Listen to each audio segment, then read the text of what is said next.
talk about dominant narratives, and a lot of these feed into each other. It's very hard to hold any of these sort of in a silo.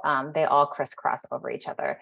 And if you haven't been in a NOVA workshop, I'll explain dominant and counter narratives. We've talked about it a lot. And to us, dominant narratives are those truths, experiences, and stories that are assumed to be true within a context.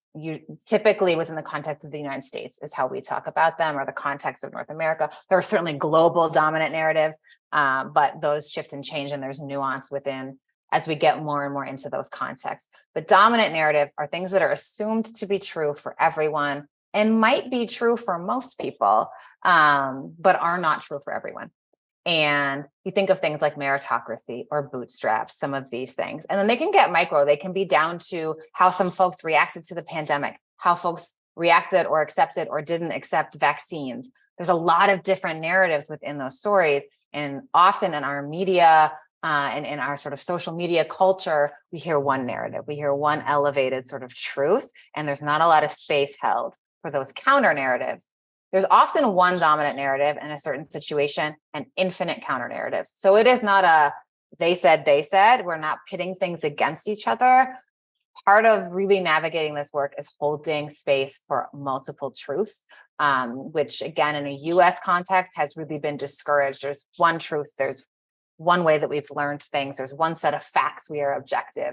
As we move into this work, we start to become, our spectrum broadens, and we start to understand these multiple truths, that just because something is true for someone, it doesn't discredit my truth, and vice versa.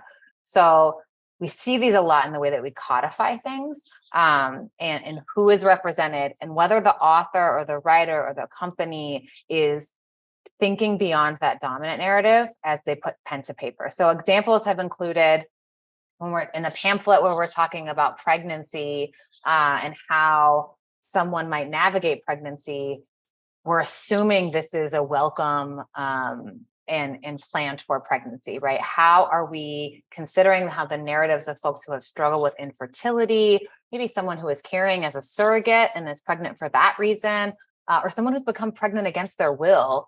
How does this look for them? Does that mean that you need to rewrite this pamphlet 4 different times for those 4 different groups? Not necessarily. A lot of times we do need to have dominant narrative materials because it's a dominant narrative and a lot of folks will identify with it.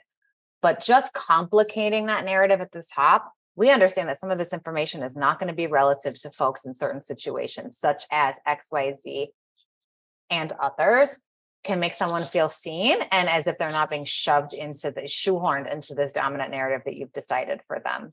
So maybe they'll feel like, I saw this pamphlet, this is not my story. They've acknowledged that it might not be my story. Now I can go ask them, okay, so how do we deal with my story? It's offering another way into a way to support this person. In content regarding early childhood education, how are we talking about family dynamics? How are we talking about some of these classic family roles? How does that look when there's 2 moms, right? Within a dynamic? How does it look when there's foster parents in a dynamic? Again, does that mean we have to show, sometimes our clients panic and they're like, we'll put everything in here. And then it's just a big messy mess where like, we're not making any points. It is not about having to include every possible iteration. You couldn't.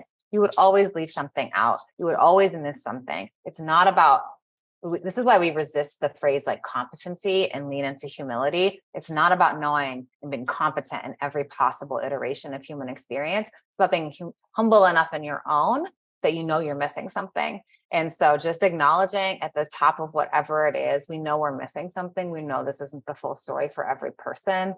And we still want to be able to represent your story or work with you through this.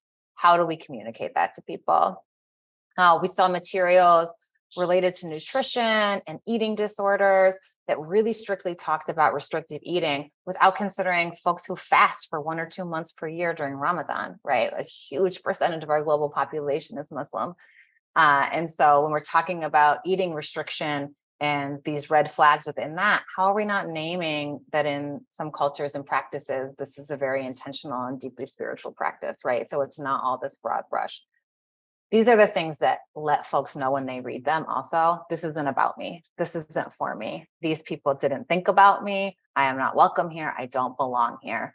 And not because you've done anything that's Islamophobic per se, but because you clearly never crossed your mind that my experience exists.